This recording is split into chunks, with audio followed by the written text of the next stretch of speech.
Planet recording studio. कबही त DJ बजाई देबो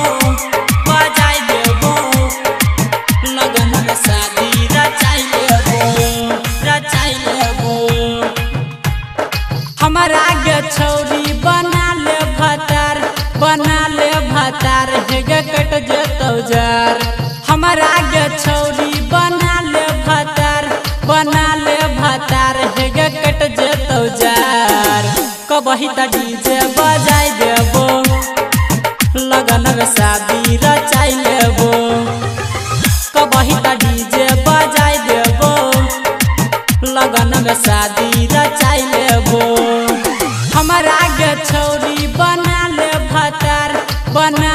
भतार हेगे कट जेतौ जार। हमारा आगे छौरी बना ले भतार हेगे कट जेतौ जार। कबही त डीजे बजाई देबो लगन में शादी रचाई लेबो। कबही त डीजे बजाई देबो लगन में शादी रचाई लेबो कबही त डीजे बजाई देबो लगन में शादी रचाई लेबो अभी आप सुन रहे हैं प्लैनेट म्यूजिक की शानदार प्रस्तुति। कबही त डीजे बजाई देबो लगन में शादी रचाई लेबो बचन छही सुन गे पतर की भगेला तू सियान गे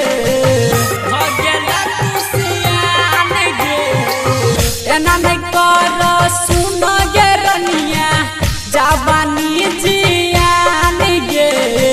बोला न कहिया लैबो बारात गे जल्दी से धोले न हमारा हाथ गे। हमारा आगे छौरी बना ले भतार हेगे कट जेतौ जार।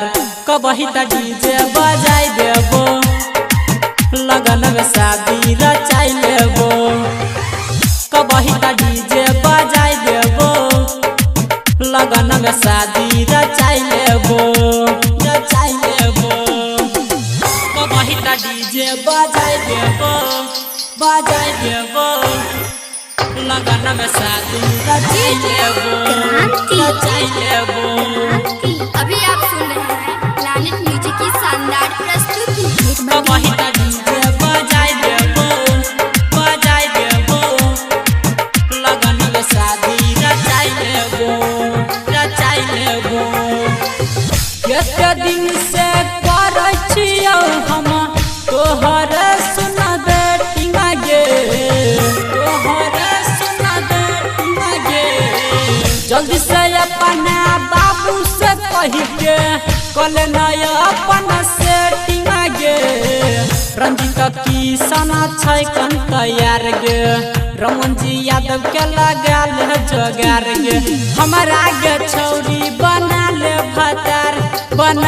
भतार हेगे कट जेतौ जार। कबही त डीजे बजाई देबो लगन में शादी रचाई लेबो।